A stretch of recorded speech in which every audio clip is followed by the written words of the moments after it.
Hello दोस्तों, आप लोग को मेरे चैनल को प्यार देने के लिए बहुत बहुत धन्यवाद। तो आप लोग को तो पहले मेरे चैनल से जुड़ने के लिए बहुत बड़ा मैं आभार प्रकट करना चाहूँगा और मैं आपको धन्यवाद भी देना चाहूँगा मेरे वीडियोस को देखने के लिए। आज मेरा जो आज का जो वीडियो है, आज मैं एक केस स्टडी को मैंने उस पर रिसर्च किया और उसमें क्या लीगल इशू रेज हुआ, जिसकी वजह से आपने अभी रिसेंटली न्यूज़ में देखा होगा। एक बंगाली कपल है जो कि बेंगलोर जेल में 301 दिन के लिए जो जेल के अंदर ही थे मजिस्ट्रेट कस्टडी के तहत, जिसमें कि चार्जशीट बहुत पहले फाइल हो चुकी थी।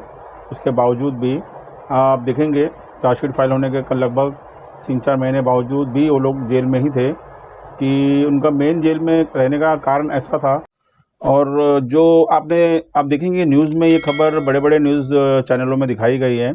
आप अगर इंटरनेट पे भी देखेंगे तो टाइम्स ऑफ इंडिया और भी बड़े बड़े न्यूज़ आर्टिकल्स में पोस्ट हुए हैं। आप देखेंगे तो मालूम पड़ेगा कि जो बंगाली कपल था पलश और शुक्ला देवी, जो कि लगभग एक साल पहले जुलाई के महीने में ये लोग बहुत ही गरीब तबके के लोग थे, लेबर टाइप का जॉब था। अगर न्यूज़ देखा जाए उसमें ऐसा भी कहा है कि ये लोग कूली का काम करते थे।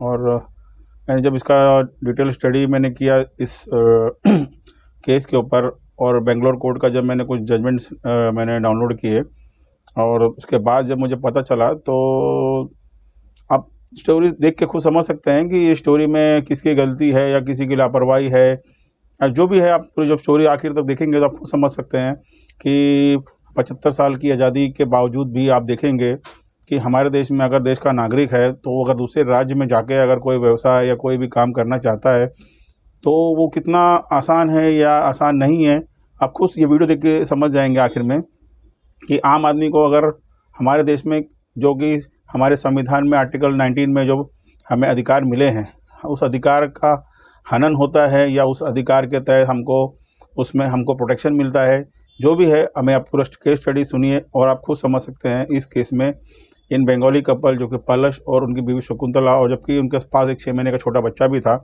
लगभग अभी 2 साल का हो चुका है।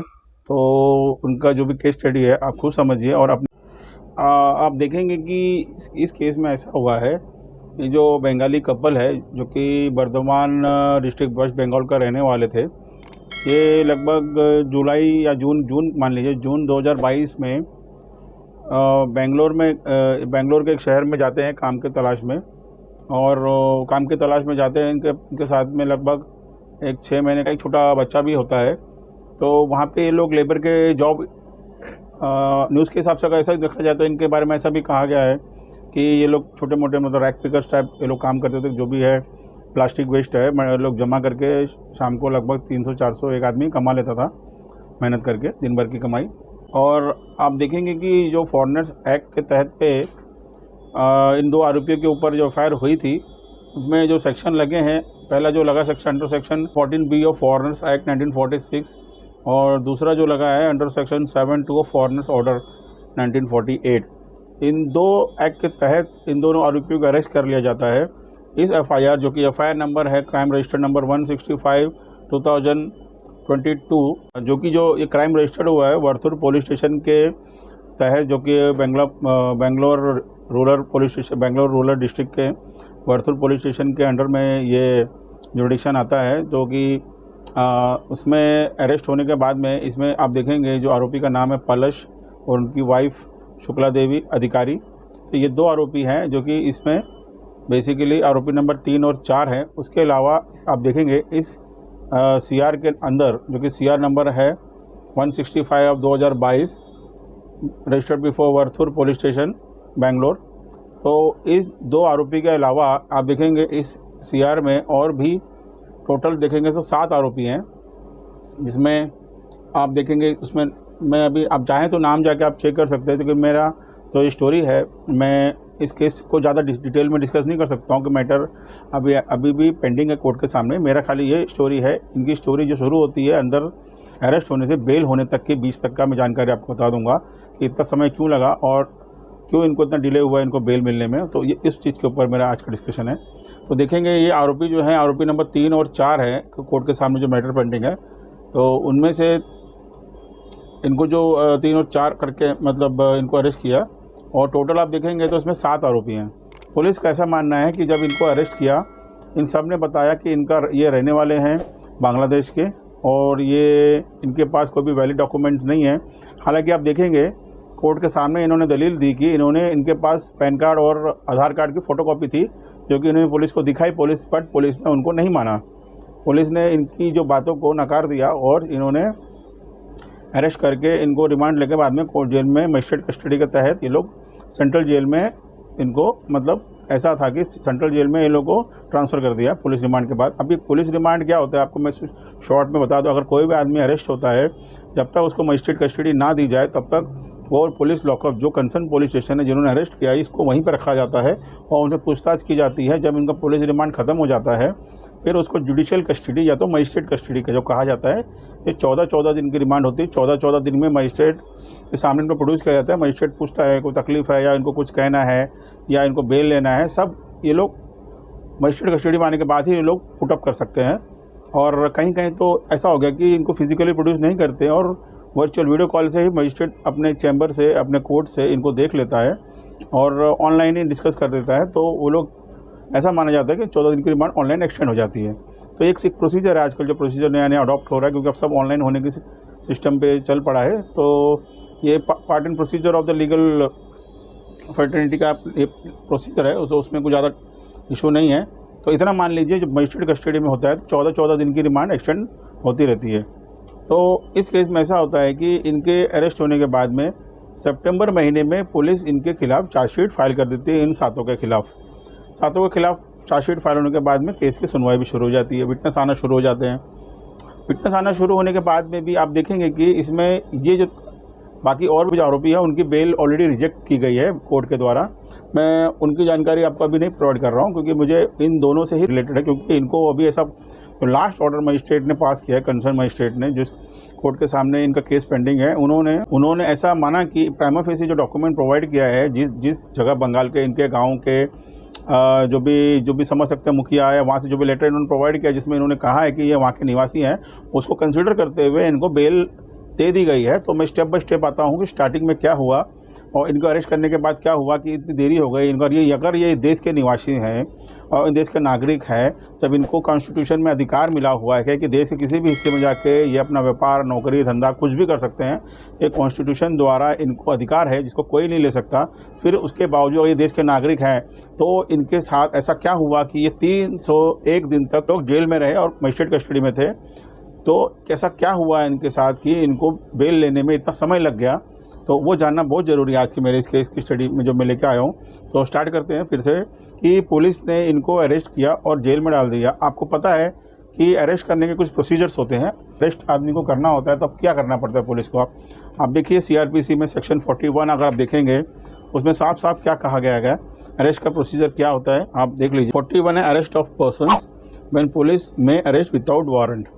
तो इसमें कोई वारंट की ज़रूरत नहीं है, कोर्ट का वारंट नहीं है, तो पुलिस इनको अरेस्ट कर सकती है। तो उसके बाद में कैसे अरेस्ट किया जाए उसमें 41A में प्रोसीजर्स दिए हुए हैं। अगर 7 साल से कम की सजा है तो इनको 41A का नोटिस देना चाहिए। नोटिस देने के बाद में इनको अगर सफिशेंटली अगर जवाब नहीं देते हैं तो इनको अरेस्ट कर सकते हैं। अगर 41B में आइए, 41B आप देखेंगे तो उसमें साफ साफ लिखा है procedures of arrest and duties of officers making arrest. देखिए ये सेक्शन आप 41B आपको जानना बहुत ज़रूरी है। किसी भी पर्सन को हमारे देश में अगर कोई भी इंसान को अरेस्ट किया जाता है तो उसके अधिकार आप जान लीजिए। साफ साफ क्या लिखा है, every police officer while making an arrest shall bear an accurate, visible and clear identification of his name which will facilitate the identification. तो ये ए है। मैं आप सीधा आता हूँ मुद्दे पर। तो मुद्दा ऐसा है कि इसमें देखिए ऐसा सेक्शन क्या कहता है 41B, जब किसी को अरेस्ट ही कर रहे हैं तो पुलिस को एक पंचनामा बनाना पड़ता है जो कि B में दिया है, prepare a memorandum of arrest which shall be. अब इसमें शैल बी लिखा है, इसमें ऐसा नहीं लिखा है कि चाहे तो करे चाहे तो। शैल बी का मतलब क्या होता है कि करना ही पड़ेगा। Shall be attested bye at least 1 witness, कोई भी एक गवाह जो कि इसे अटेस्ट करे, who is member of the family of the person arrested, जो कि जिसको अरेस्ट किया जा रहा है उसका या परिवार का मेंबर होना चाहिए, सदस्य होना चाहिए, और respectable member of the locality where the arrest is made. या तो जो इस जगह पे इसको अरेस्ट किया वहाँ का एक रेस्पेक्टेबल इंसान होना चाहिए। रेस्पेक्टेबल ऐसा माना जाता है कि पुराना वहाँ का एटलीस्ट वहाँ का लोकल होना चाहिए जिस इलाके में अरेस्ट किया जा रहा है आरोपी को, और वो कई समय से उसकी कोई अच्छी प्रतिभा है, कोई से फालतू केस नहीं है, क्रिमिनल रिकॉर्ड नहीं है, तो सब इंसान माना जाना चाहिए। तो ऐसे आदमी का भी पुलिस चाहे तो मेमोरेंडम में साइन ले सकती है और काउंटर साइन बाय पर्सन है। जिस आदमी को अरेस्ट किया उसका काउंटर साइन भी लेना पड़ेगा। उसके आगे देखिए क्या बोलता है F41B, inform the person arrested unless the memorandum is tested by family member of his family that he has a right to have a relative or a friend named by him to be informed of his arrest। देखिए para C 41B का C बहुत important paragraph है। मान लीजिए किसी आदमी को arrest किया गया है, उसके परिवार का कोई मेंबर आजू बाजू नहीं है, तो अगर वो आदमी जिस आदमी का चाहता है या तो परिवार का जो हिस्सा है या तो कोई मित्र है, उसे वो इन्फॉर्मेशन देने के लिए कहे तो पुलिस की जिम्मेदारी बनती है कि उसे पुलिस इन्फॉर्म करे कि फला फला आदमी को ये केस में ये सेक्शन में हमने अरेस्ट किया है, आपको हम इसके केस की जानकारी दे रहे हैं कि ऐसे ऐसे अरेस्ट हुआ है, ताकि पता चल जाए उनके घर वालों को कि ये आदमी अरेस्ट हुआ है और किस केस में अरेस्ट हुआ है। तो अब देखेंगे कि ये इस केस में ये अरेस्ट हो जाते हैं। फिर इसमें अगर ये भी प्रोसीजर फॉलो किया गया होता जुलाई के महीने में, मान लीजिए ये कह रहे हैं कि देश का नागरिक है, तो अगर इन्होंने अपने परिवार वालों को इन्फॉर्म किया होता तो क्या उन्होंने डॉक्यूमेंट्स प्रोवाइड नहीं किए होते देयर एंड देन उस समय? तो इतना लंबा समय क्यों भुगतना पड़ा इनके पास? क्यों इनके पास डॉक्यूमेंट्स नहीं थे? तो अब ये प्रोसीजर फॉलो क्यों नहीं किया गया है? अगर किया गया है तो इसमें कहाँ खामियां रह गई, वो तो केस में ही पता चलेगा। बट बताता हूँ, ये होने के बाद में, अरेस्ट होने के बाद में पुलिस को अगर थोड़ी भी जानकारी थी तो पुलिस ने इस चीज़ की वेरिफिकेशन पुलिस ने किया कि नहीं किया, कब किया, उसकी मुझे लिखित में जानकारी तो नहीं है, लेकिन कोर्ट के सामने पुलिस या प्रोसिक्यूशन ने इस चीज़ को ऑब्जेक्ट किया है कि ये देश के नागरिक नहीं है। इनके हर बेल में ऑब्जेक्शन लिया है इन्होंने। फिर उसके बाद में जब इनका तो सितंबर मैंने बताया था, सितंबर महीने में चार्जशीट फाइल होती है, केस शुरू हो जाता है। इसी बीच ये लोग बेल के लिए अप्लाई करते हैं, इनके बेल की एप्लीकेशन रिजेक्ट हो जाती है मजिस्ट्रेट के पास। तो ये पहली एप्लीकेशन आप देखेंगे कोर्ट में, बेल की ऑर्डर कॉपी है, ये एप्लीकेशन इन्होंने फाइल करते क्रिमिनल मिसलेनियस एप्लीकेशन 1973/2022, जो कि ये फाइल किया है इन्होंने नवंबर महीने में ही, जिसमें 5 नवंबर 2022 का एक जजमेंट आता है ऑनरेबल सेशन जज बेंगलोर रूरल एरिया का, जिसमें आप देखेंगे ये ऑर्डर कॉपी में लिंक मैं दे देता हूँ मेरे वीडियो में। आप देखेंगे कि इस ऑर्डर में इस ऑनरेबल सेशन जज ने क्या जिक्र किया है। मैं फाइंडिंग जो दिया है मैं उस पर आ जाता हूँ। जो रिजेक्ट किया इन्होंने bail application first time, honourable session जज ने क्या फाइंडिंग देते हुए रिजेक्ट किया है कि इन्होंने ऐसा माना है कि ये जो आरोपी हैं जो है, इनको कोई मिस्टर सो एंड सो है जिन्होंने अरेंजमेंट करके इनको इलीगल तरीके से भारत में बांग्लादेश से गलत तरीके से इनको बुलाया, और उनके पास कोई भी ऐसे डॉक्यूमेंट्स नहीं हैं जो ये साबित करे कि ये भारत देश के नागरिक हैं। और जो प्रोसिक्यूशन है और ये कह रहे हैं कि इलीगल तरीके से देश में रह रहे हैं, और आयोग ने इसमें चार्जशीट भी जो दाखिल कर दिया है। और आप देखेंगे कि इसमें जो चार्जशीट दाखिल किया है प्रोसिक्यूशन पुलिस ने, जो कंसर्न पुलिस स्टेशन ने, उसमें ऐसा कहा है कि ये सारे जो नागरिक हैं residents of Gidda Panani village होस्टके तालुका बांग्लादेश, इन्होंने ऐसा माना है कि ये जो जितने आरोपी हैं 1 से 7 ये बांग्लादेश के नागरिक हैं। चार्जशीट में इन्होंने ऐसा पुलिस ने चार्जशीट में दाखिल किया और ऐसा कोर्ट को बताया है। और आगे ऐसा माना है कि पिटिशनर जिन्होंने ये जो 3 और 4 जिन्होंने बेल के लिए अप्लाई किया है, पलश और उनकी वाइफ ने, उन्होंने फोटोकॉपी जेरॉक्स कॉपी और आधार कार्ड और इलेक्शन आईडी अपने जो ये जहाँ के निवासी है वेस्ट बंगाल के, इन्होंने वो दिया। ऐसा कोर्ट ने ऑर्डर में जिक्र किया है कि इन्होंने प्रोड्यूस भी किया है पुलिस के सामने कि ये वेस्ट बंगाल का रेसिडेंस है, लेकिन फिर भी पुलिस ने इन चीज़ों को नकार दिया कि भाई ये डॉक्यूमेंट जो है ये वैलिड डॉक्यूमेंट नहीं है, जो सेक्शन लगे हैं इनके ऊपर, जो धाराएँ लगी हैं फॉरेनर्स एक्ट के तहत, offences under 14B of foreigners act, जिसमें सज़ा कम से कम 2 साल जो कि 8 साल तक एक्सटेंड हो सकती है, जिसमें सज़ा मैक्सिमम 8 साल है, और फाइन है जो कि 50,000, कम से कम 10,000 और मैक्सिमम 50,000 तक हो सकता है। तो आप देख सकते हैं कि वो उन्होंने उसको मान्य नहीं किया। जैसे कि मैंने पहले कहा था, सेक्शन नॉन बेलेबल है और ये कॉग्निजेबल है और ट्राइबल पर मजिस्ट्रेट है। और ये लोग, जज ने ऐसा भी माना सेशन जज ने, कि ये लोग बांग्लादेश के निवासी हैं और गलत तरीके से देश में रह रहे हैं, और लोग बेंगलोर में भी गलत तरीके से रहे। सेशन जज ने ऐसा भी माना है कि ये लोग बेंगलोर में आके रह रहे हैं गलत तरीके से, बिना लीगल डॉक्यूमेंट्स होते हुए, जिसकी वजह से ये लोग जो इनको भी सेक्शन लगा है उसमें ये लोग उस सेक्शन के तहत इन पे ये नियम लागू होता है। और जो भी इन्वेस्टिगेशन की चार्जशीट है इनके खिलाफ ऑलरेडी आयोग ने फाइल कर दिया है, जो इनको बेल देना सही नहीं होगा। और अगर इनको बेल दे दिया जाता है तो सोसाइटी में गलत मैसेज जाएगा लोगों के ऊपर कि लोग गलत तरीके से देश में आते हैं और मिसयूज़ करके देश में रहने लगते हैं। सेशन जज ऑनरेबल जज ने ऐसा ही माना है कि और इनके अरेस्ट के टाइम पे इन्होंने ऐसा कहा कि ये लोग बांग्लादेश के निवासी हैं और ये लोग देश में गलत तरीके से आए हैं। तो कोर्ट ने ये मानते हुए जो दूसरे आरोपियों की जो बेल पिटिशन थी उसके तहत यही आरोपी 3 और 4 पलश और शुक्ला देवी, इनका बेल पिटिशन ये सेशन जज ने पहला बेल पिटिशन रिजेक्ट कर दिया और इनके ऑर्डर जो फाइल किया है क्रिमिनल मिसलेनियस एप्लीकेशन 1973 ऑफ 2022 जो कि 5 नवंबर 2022 को ऑनरेबल सेशन जज ने रिजेक्ट कर दिया है। और आप देखेंगे कि इसमें एक चूक हुई है बेल एप्लीकेशन में। इसमें जो बेल एप्लीकेशन फाइल हुई है उस बेल एप्लीकेशन में एड्रेस जो लिखा गया है इन 3 और 4 एप्लीकेंट का बेंगलोर का ही लिखा गया है, जहाँ शायद ये भाड़े पर रह रहे होंगे। इसमें कहीं भी एप्लीकेशन में इनका बंगाल का पता नहीं दिया। जो ये क्लेम कर रहे हैं कि ये बंगाल, ये लोग जो क्लेम करें कि वेस्ट बंगाल के निवासी हैं, तो वेस्ट बंगाल का जो एड्रेस है उसमें इन्होंने एप्लीकेंट में कभी भी एक चीज़ याद जो यंग लॉयर है वो ध्यान रखें कि कोई भी एप्लीकेशन फाइल करते हैं बेल की, स्पेशली उसमें अपना पता गलत ना दिए। गलत पता देने से क्या खामियां हो सकती है आप इस ऑर्डर के जरिए आप समझ सकते हैं। कि दूसरा जो सब्सिक्वेंट 5 नवंबर का जो बेल रिजेक्ट हुआ उसके बाद इन्होंने एक और सब्सिक्वेंट बेल एप्लीकेशन किया 2109 ऑफ 2022। उसमें सेशन जज ने क्या फाइंडिंग लिया है, मैं फाइंडिंग पे आता हूँ। हालांकि बाकी तो मुद्दा सब सेम ही था, वही सेम मुद्दा है कि इनका फोटोकॉपी जिन्होंने नहीं माना।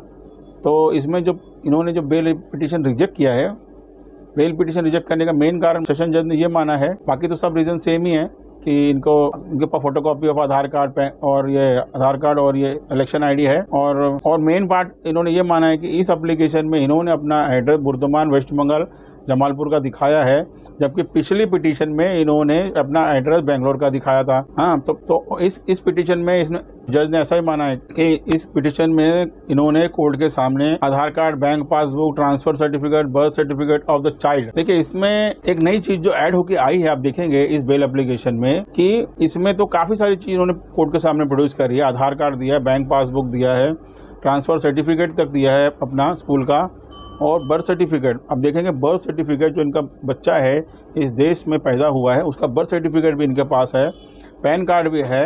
ये साबित कर चुके हैं कि वेस्ट बंगाल के नागरिक है। बट हाउ है कंप्लेंट ने ऐसा कंप्लेंट मतलब ये प्रोसिक्यूशन स्टेट की बात हो रही है कि ये सेशन जज के फाइंडिंग बता रहा हूं। However the complainant in the complaint has made allegation that the petitioner have not produced any document to establish that they are Indian citizens. तो अगर इसमें देखा जाए मेरे हिसाब से, अगर ऑनरेबल जज सेशन जज है, अगर मान लीजिए ये पुलिस बोल रही है कि उनके पास पुलिस के पास डॉक्यूमेंट ऐसे कोई प्रोड्यूस नहीं किए कि वो साबित करे कि देश के नागरिक हैं, तो मेरे ऐसा मानना है कि भाई जब वो बेल में ये डॉक्यूमेंट प्रोड्यूस कर रहे हैं, मान लीजिए सब्सिक्वेंटली इनके पास डॉक्यूमेंट्स आए होंगे, तो कोर्ट को इसके ऊपर कंसिडर करना चाहिए मेरे हिसाब से। तो क्योंकि उनके पास अगर वैलिड डॉक्यूमेंट अभी भी हैं तो ये प्राइमा फेसी ये शो कर रहा है कि देश के नागरिक तो लग रहे हैं। तो या तो पुलिस इस पर इंक्वायरी कर सकती थी, फर्दर इन्वेस्टिगेशन भी कर सकती है, पुलिस को अधिकार है। मान लीजिए चार्जशीट पड़ भी गई है तो पुलिस भी चाहे तो अगर वो उनके पास कुछ नए तथ्य आए हैं जिसमें से उनको अगर लग रहा है कि कुछ फर्दर इन्वेस्टिगेशन किया जाना चाहिए तो कोर्ट से परमिशन ले सकती थी। हालांकि अगर केस में कोई भी नया तथ्य आया है तो प्रोसिक्यूशन की भी तो जिम्मेदारी होती है कि जो चार्जशीट फाइल कर दिया, तो चार्जशीट फाइल करने में लापरवाही तो पुलिस की भी हो सकती है।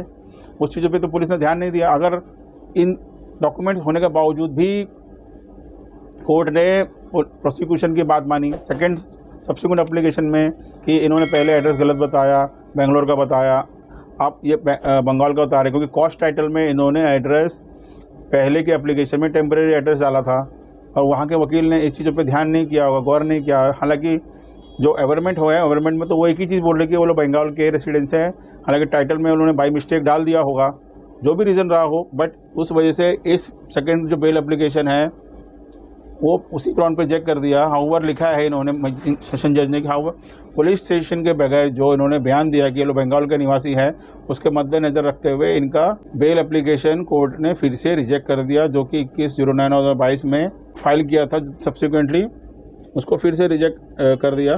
मेन कारण तो इन्होंने माना कि इनके पास कोई एविडेंस नहीं है कि ये लोग वेस्ट बंगाल के निवासी हैं।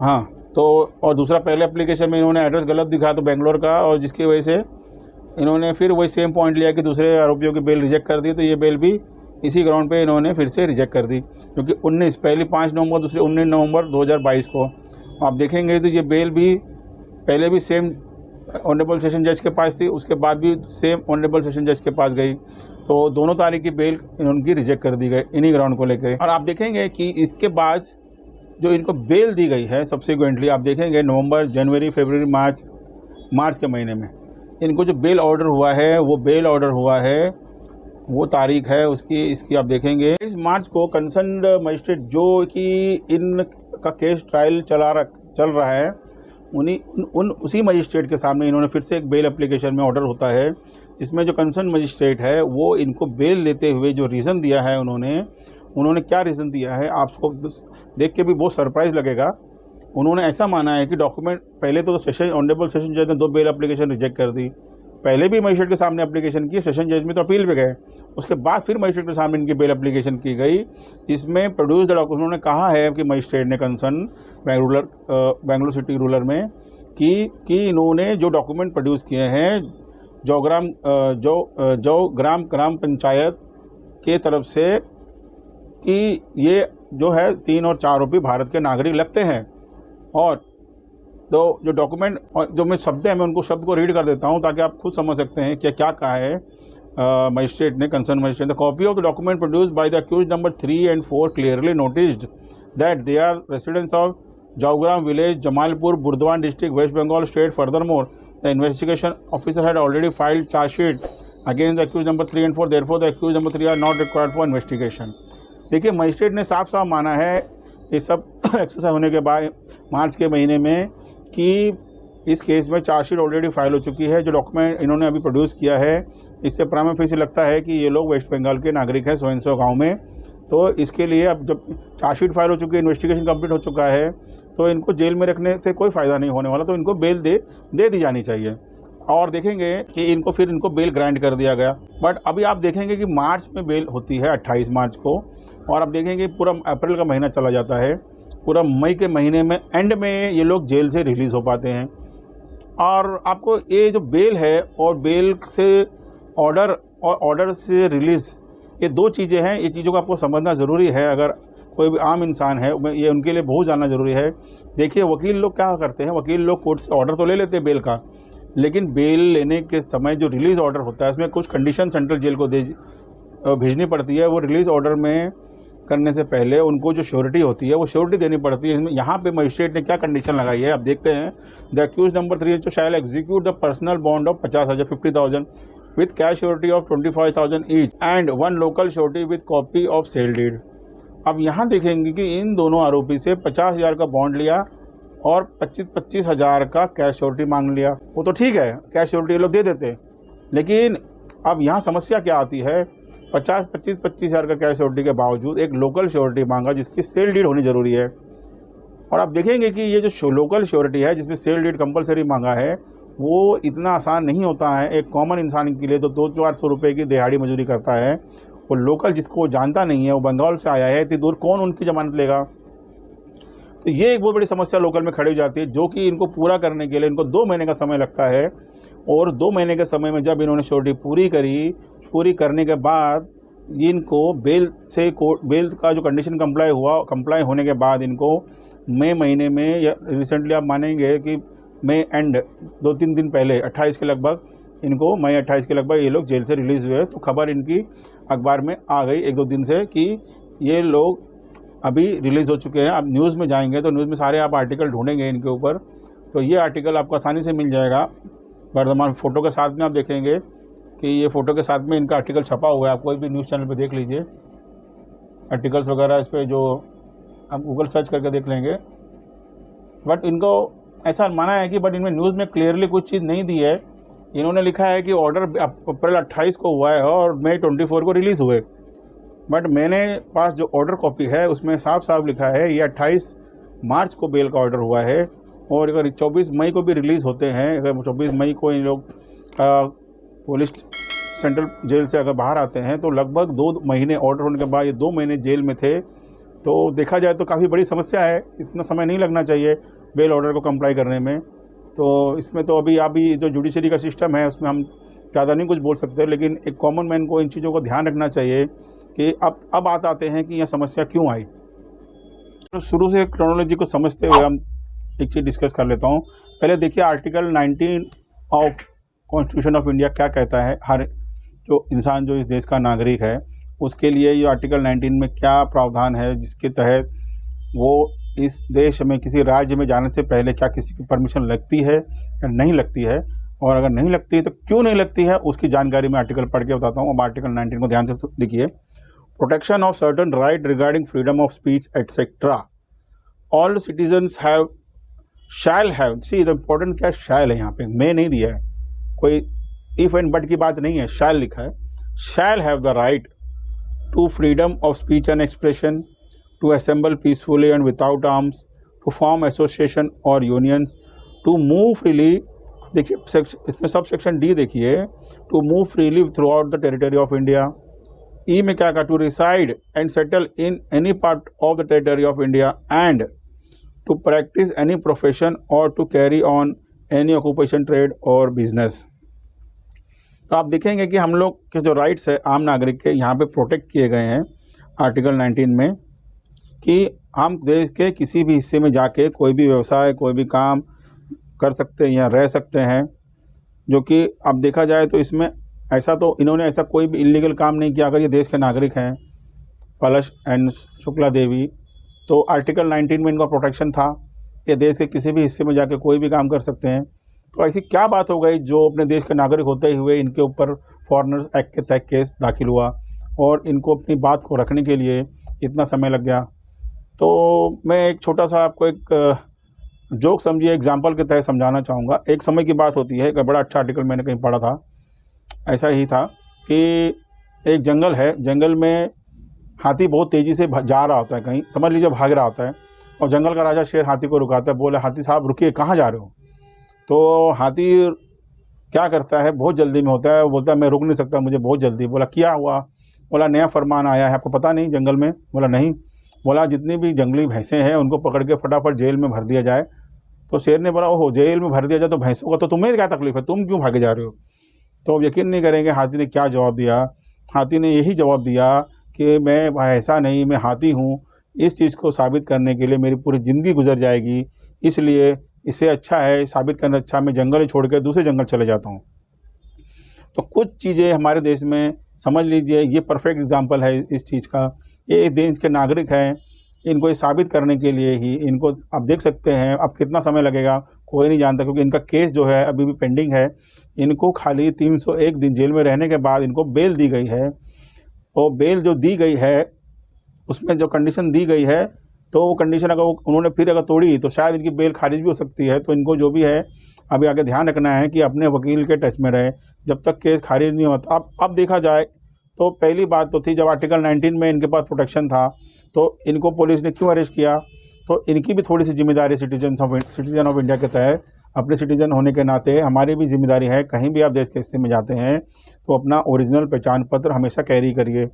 अगर वो नहीं कर पाते हैं किसी भी वर्ष, अगर मान लीजिए मैं आप एकदम में, पहली बात तो क्या है आप कैरी करिए, आपके पास स्मार्टफोन है, आप उसमें एम आधार करके एप्लीकेशन आता है। दूसरा आता है आप देखेंगे कि जो गवर्नमेंट पोर्टल है उसमें आप डिजी लॉकर है, उसमें भी डॉक्यूमेंट आप गवर्नमेंट सर्वर से डाउनलोड कर सकते हैं। कॉपी पेस्ट करने की ज़रूरत नहीं है आपने खुद के, आप गवर्नमेंट का सर्वर से आप डाउनलोड करके किसी को भी दिखा सकते हैं। देखिए गवर्नमेंट के सर्वर में मेरे सारे ड्राइविंग लाइसेंस, मेरा आधार कार्ड, मेरा पैन कार्ड सब गवर्नमेंट पोर्टल से अवेलेबल है, वो भी दिखा सकते हैं। मान लीजिए आप इतने गरीब हैं, आपके पास आधार कार्ड पैन कार्ड है लेकिन आपको मोबाइल में दिखा नहीं सकते हो, तो आप कभी भी इतने गरीब हो, तो इतने गरीब तो नहीं हो कि आप ओरिजिनल कॉपी नहीं कैरी कर सकते, तो कम से कम ओरिजिनल कॉपी तो कैरी करिए। और दूसरी बात, आपके जितने भी रिश्तेदार हैं उसके नंबर लिख लीजिए अपनी डायरी में। जब मान लीजिए किसी भी गरीब आदमी, गरीब से कितना भी गरीब हो, अरेस्ट हो जाता है तो उसको सरकारी खर्चे पे वही कोर्ट में वकील दिलाया जाता है। ये पता नहीं लोगों को पता है कि नहीं पता है, पता है तो क्यों उसका इस्तेमाल सही तरीके से नहीं किया गया इस केस में। आप देखेंगे कि जो लीगल एड्स के एडवोकेट हैं उनको भी सरकार कुछ पैसा देती है ऐसे लोगों की मदद करने के लिए जो बहुत ही गरीब तबके पे हैं। तो इस केस में अगर लीगल एड के वकील की सलाह तुरंत ली गई होती तो उनके ज़रिए भी इनके लीगल जो भी रिलेटिव्स हैं, इनके रिलेटिव्स जो भाई बहन जो बाद में लंबे समय के बाद नज़र आए, तो उनको शुरू में अगर अप्रोच किया गया होता तो वो आके तुरंत अगर सबूत दाखिल कर देते, पुलिस को बता देते तो इतना लंबा समय नहीं जाता। दूसरा, अगर पुलिस ने को अगर इन्होंने या तो कम्युनिकेट प्रॉपर नहीं किया होगा, भाषा का शायद प्रॉब्लम है, हो सकता है लैंग्वेज का प्रॉब्लम है, समझ सकता हूँ। साउथ की लैंग्वेज और एक बंगाली लैंग्वेज जो बंगाली मातृभाषा है, शायद ये अपनी भाषा को कम्युनिकेट नहीं कर पाए होंगे प्रॉपरली। तो इस वजह से भी हो सकता है कि इनका जो समय इतना लंबा चला गया इनके वहाँ तक पहुँचने में, और जैसे जब इनके लोगों को खबर हुई, इन्होंने खबर से मिलते ही इन्होंने जोर लगाया, डॉक्यूमेंट्स लाए, तो उसमें इतना लंबा समय निकल गया जिसकी वजह से इनको जेल में रहना पड़ा। अगर ये अभी भी देश के नागरिक हैं तो अभी इनके पास एक रास्ता और बचता है जिसमें ये एफआईआर क्वैश के लिए हाईकोर्ट में रिट लगा सकते हैं, क्योंकि अभी जो इनके पास राइट्स अवेलेबल है, केस चल रहा है, तो अभी ना तो ये डिस्चार्ज फाइल कर सकते हैं, ना ये सेशन कोर्ट में जाके डिस्चार्ज ले सकते हैं। अभी जो इनको अधिकार है, ये रिट पिटीशन लगा सकते हैं हाईकोर्ट के सामने। हाईकोर्ट के सामने रिट फाइल करके ये फायर क्वेश्चनिंग में जा सकते हैं, क्योंकि इनके पास प्राइमा फेसी एविडेंस है जो प्रूव करता है कि ये देश के नागरिक हैं। तो क्वेश्चनिंग के लिए हाईकोर्ट इनकी जो दलील है उसको कंसिडर कर सकता है, इनके ऊपर जो केस बना है वो खारिज कर सकता है। या तो अगर इनके पास थोड़ा वो भी पैसा नहीं है खर्चा करने के लिए, तो जो ट्रायल चल रहा है, अपने वकील को जो भी सबूत हैं अपने भारत के नागरिक होने के, जो भी ओरिजिनल सबूत हैं, जैसे कि वहाँ पे उनकी कुछ भी ज़मीन होगी, कोई भी मकान होगा जो कि इनके पिताजी के नाम पे होगा, उसकी जो भी प्रॉपर्टी के डॉक्यूमेंट्स होंगे, वो प्रॉपर्टी के डॉक्यूमेंट्स की एक सर्टिफाइड कॉपी वहाँ के लैंड रिकॉर्ड से निकलवा के अपने वकील को तुरंत जाके जमा करवा दें, ताकि अगली हियरिंग में ये वो सबूत कोर्ट के सामने तो प्रोड्यूस कर सकते हैं। और जो प्रोसीजर होता है, देखिए नॉर्मली क्या होता है, डॉक्यूमेंट्स प्रोड्यूस करने का एक समय होता है। आप जाके कोई भी ट्रायल के बीच में कोर्ट को देंगे, कोर्ट एक्सेप्ट नहीं करेगा। आप ज़्यादा से ज़्यादा क्या करेंगे, जब प्रोसिक्यूशन का एविडेंस क्लोज हो जाता है, 313 का स्टेटमेंट आता है, क्रिमिनल ट्रायल को शॉर्ट में समझ लीजिए, जब पुलिस छानबीन करती है, पुलिस छानबीन पहले तो एफआईआर होती है, एफआईआर होने के बाद या तो आपको बेल मिलती है तो जेल मिलती है, बेल नहीं मिली, आप जेल में हो, तो अगर मान लीजिए आपके ऊपर सर कलम लगा है जिसमें साल से नीचे की सज़ा है, तो 60 दिन में अगर चार्जशीट नहीं होती है तो आपको इमीडिएटली बेल मिल जाता है। अगर जो सज़ा लगी है वो 10 साल से ज़्यादा की है, तो आप देखेंगे कि उसमें 90 दिन का चार्जशीट फाइल करने का समय सीमा होती है। ये मेरा जो डिस्कशन है, मैंने ऑलरेडी दूसरे मेरे वीडियो में है, आप आके चेक कर सकते हैं। आप उसमें आई बटन में डिस्क्रिप्शन दे दूंगा, आप देख सकते हैं। अब मुद्दा क्या है, मैं एक चीज़ बताना चाह रहा हूँ बहुत ही ज़रूरी है यहाँ पे, कि इसमें जो इनकी मैं बता क्रिमिनल प्रोसीजर क्या है कि मान लीजिए इनका केस था, इसमें सज़ा इनकी 8 साल तक है, तो इनको 60 दिन के अंदर चार्जशीट फाइल करनी थी। पुलिस ने अपनी चार्जशीट फाइल कर दी, पुलिस ने चार्जशीट फाइल करी। चार्जशीट फाइल करने के बाद में जो प्रोसीजर होता है, कोर्ट क्या करता है, चार्ज फ्रेम करता है। कोर्ट ने चार्ज फ्रेम किया। चार्ज फ्रेम होने के बाद में क्या होता है कि कोर्ट जो है, कंसर्न मजिस्ट्रेट कोर्ट, अगर ट्राइबल कंसर्न मजिस्ट्रेट है तो वो गवाहों को नोटिस भेजेगा। जो भी इस केस में गवाह है, जैसे कि जो आयो है या और भी जो भी गवाह पुलिस ने बनाए हैं, उनको नोटिस भेज के कोर्ट में बुला के उनकी गवाही लेगा। उसके बाद में क्या होता है, जब कोर्ट का प्रोसिक्यूशन का जो विटनेस कंप्लीट हो जाता है, तो आरोपी का स्टेटमेंट होता है 313 ऑफ सीआरपीसी में। 313 ऑफ सीआरपीसी में जब अक्यूज का स्टेटमेंट रिकॉर्ड होता है, वहाँ उनसे पूछा जाता है कि आपको अपने बचाव में कुछ कहना है। तो जब वो स्टेज आता है तब उनको कहना पड़ेगा, यस मेरे पास मेरे बचाव में मुझे कुछ कहना है। जब वो ये बोलेगा तब कोर्ट आपके जो भी आपके फेवर के डॉक्यूमेंट्स हैं वो रिकॉर्ड पे लेगा। वो प्रोसीजर होगा तो ही आपकी बात मानी जाएगी। वो डॉक्यूमेंट जब आप ओरिजिनल प्रोड्यूस करोगे, वो डॉक्यूमेंट एग्जिबिट्स होंगे, प्रोसिक्यूशन को मौका दिया जाएगा उस पर बहस करने का, क्रॉस करने का, तब जाके आपके डॉक्यूमेंट अगर प्रूव होते हैं कोर्ट के सामने प्रोसीजर में, तो ही आपको इस केस से बरी किया जाएगा, ना कि आप अदरवाइज़ आपको सज़ा भी हो सकती है। अगर कोर्ट इस चीज़ को देखता है कि भाई आपने देश के नागरिक नहीं हो, तो सज़ा हो जाएगी। फिर जो ग्राउंड पे आपको जो ग्राउंड बेल के थे वो भी सीरियसली देखा जाएगा कि ये डॉक्यूमेंट आपने कहाँ से प्रोड्यूस किया ग्राम पंचायत से, जब आप देश के नागरिक नहीं हो। तो अगर आप देश के नागरिक हो, आपका फ़र्ज़ बनता है कि जो भी ओरिजिनल डॉक्यूमेंट्स हैं आपके दादा परदादा पिताजी के, वो निकलवाइए जल्दी, तुरंत का तुरंत, और उसको रेडी रखिए। अगर आपको क्वेश्चनिंग में जाना है, आप क्वेश्चनिंग में जाके कर सकते हैं इमीडिएटली। नहीं जाना है, पैसे नहीं हैं, आपको खर्चा नहीं करना है, आप संतुष्ट हो, आपको कुछ नहीं करना है, जब आपको 313 के बाद में आपको मौका दिया जाएगा अपना गवाही देने का, तभी आप ये डॉक्यूमेंट प्रोड्यूस करके आप अपने को साबित करेंगे। तब तक आपको केस में आपको हर तारीख में जो भी है आपके वकील के जरिए हाजिर रहना पड़ेगा, नहीं तो आपके खिलाफ वारंट निकल आएगा, आपको फिर अरेस्ट किया जाएगा, परेशान हो जाओगे।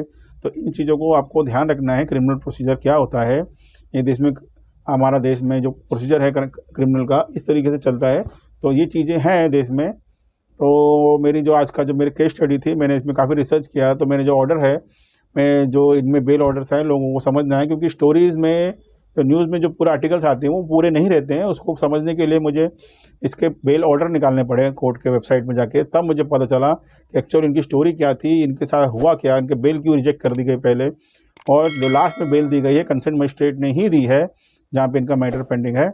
तो ये थी आज का मेरा case study in husband wife को लेकर जिनको बेल दे दी गई आखिर में। तो आपको आज का मेरा ये वीडियो कैसा लगा, तो प्लीज़ अपना कमेंट करना ना भूलिए, और आप भी अपनी राय दीजिए कि भाई आपको इस जो वीडियो से क्या समझ में आया, कि क्या होना चाहिए था और क्या नहीं हुआ, और जो क्या नहीं हुआ उसके ज़िम्मेदार कौन है। तो आप देखिए इसी वीडियो में, और वीडियो के जो आप कमेंट देंगे तो मुझे अच्छा लगेगा समझने में कि मैं वीडियो के ज़रिए इस केस को लोगों तक पहुंचा पाया कि एक्चुअली में लोगों के साथ हुआ क्या, क्यों इतने परेशान हुए, क्यों लगभग 1 साल तक उनको जेल में बिताना पड़ा, अगर वो इस देश के नागरिक हैं तो। अब नहीं हैं तो अलग बात है, अगर नागरिक हैं तो बड़ा बुरा लगता है कि देश के नागरिक होने के बावजूद भी जेल में जाके उनको इतना समय बर्बाद हुआ। तो हालांकि मेरे लिए तो दुखद घटना लगती है इस तरह से, अगर किसी देश के नागरिक अगर जेल में बिताना पड़े। तो जो भी है आपका राय, आपकी कमेंट्स प्लीज़ ज़रूर शेयर करिए मेरे साथ। तो आज के लिए इतना ही, मिलते हैं जल्द नई केस स्टडी या नई लीगल टॉपिक के साथ। तब तक के लिए thanks for watching my videos in my channel solid legal opinion with Dheeraj.